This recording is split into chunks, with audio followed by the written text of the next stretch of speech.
My name's Julie Albert. I've been working at the Marine Resources Council in Palm Bay, just south of Melbourne, and for the last 15 years, I've run the North Atlantic Right Whale Conservation and Outreach Program. And Steve Burton mentioned a few minutes ago about North Atlantic right whales in his talk, so I'm going to go into a little more detail about those here. Our sighting network was started in 1994 by the Cocoa Beach Women's Club. And what happened was they had about a dozen women who heard a presentation at Port Canaveral about right whales, how endangered they are, and the fact that at the time, ship strikes accounted for more right whale deaths than anything else.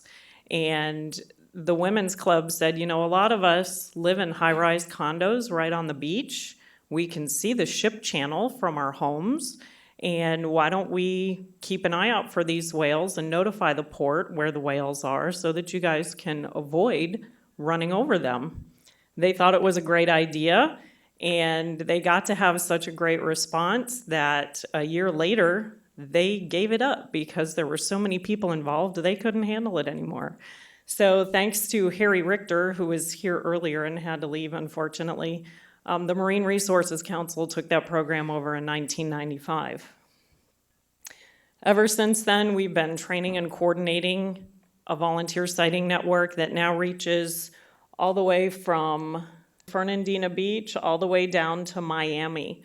800 people all along the east coast of Florida who are trained to identify right whales from other whales that we have off our coast. Steve mentioned that we have humpbacks, we have pilot whales, and a lot of people, I agree, don't even know that we have whales here in Florida, let alone whales that you can see from standing right on the beach. You don't even have to get on a boat and go in the water to see these guys. So that's what makes this program so successful. It's all land-based. We don't have to get in the water to do anything with these whales and change their behavior. All these people are trained on what to look for, how to report the sightings, and set into motion a series of events that not only protects them from collisions with ships, but also gets entanglement responses started, and we are also able to collect data for the national database on right whales.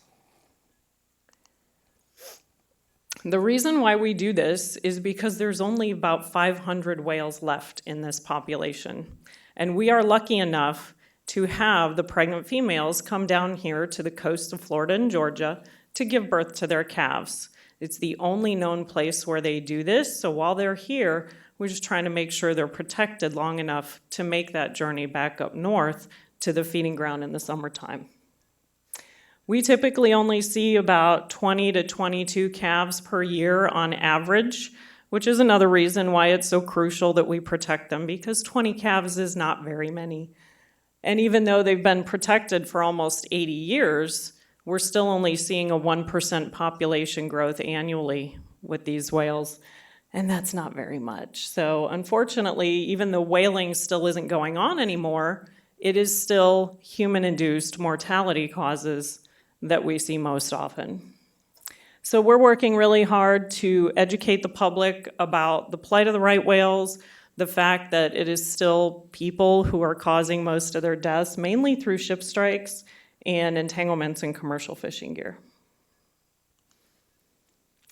This is not an uncommon sight here in Florida. I understand a 1 mile distance between a large ship and a whale is a close call. We're trying really hard to make sure those ships out there know where the whales are so they can steer clear of them when they are down here. And we participate with other nonprofit organizations, state and federal agencies in an early warning system where we actually locate the whales and then we report those locations to the local ships and the ports in the area so they can avoid the whales. We also see entanglements in commercial fishing gear, which Steve and his colleagues are getting trained to deal with. So unfortunately, they can be entangled for years on end. So most of the whales that get entangled, it happens in the Northeast with commercial fishing gear up there. And then the whales actually migrate here, dragging it with them. Some of them are entangled for years on end. There are ongoing cases that are open right now. We also deal with recreational Shoreline users. This happened just this past March, actually. It's not just the big commercial and military vessels that are an issue, it's also surfers, paddleboarders, small recreational fishing vessels. I'm not sure what this guy thought he was going to catch when he was casting his line. But they are very serious about the protection of these animals. There is a 500-yard approach law, and it is illegal to be within 500 yards of a right whale. And I know a lot of people can't really estimate what 500 yards looks like when they're in the water. To put that into perspective, that's 5 football fields. So if you can cast a line and hit a whale, you're probably within 500 yards. And this particular boater was actually fined $500, and it has been paid. So yeah, they don't mess around. So our mission is to educate the public, not only on the plight of the right whales, but what people can do to help them. Like I said, we make sure everybody knows about the 500-yard approach law. We also run a hotline where people can report sightings.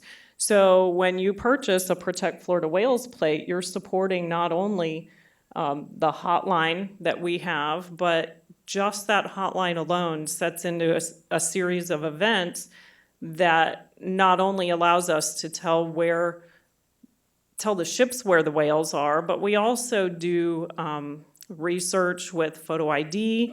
We collect behavioral data and send it to the national database. We can notify people for disentanglement opportunities if any of the whales happen to be entangled. So there's a lot we can do with that information, and all you guys have to do is pick up the phone. So I know Steve mentioned programming FWC's hotline number into your phone. You might want that one as well. That's our hotline number. We do a lot of public education. We do presentations every year. We travel to the annual Right Whale Festival every November in Jacksonville and participate in festivals and fairs. And this year we're also hoping to collaborate with Harbor Branch and FAU on more educational materials for children and shoreline users through the College of Education here. We're going to be working on lesson plans to get elementary school kids more involved. So we're doing quite a bit of work with the public. Also through the funding that we've gotten through the Florida Plates is our photographic equipment.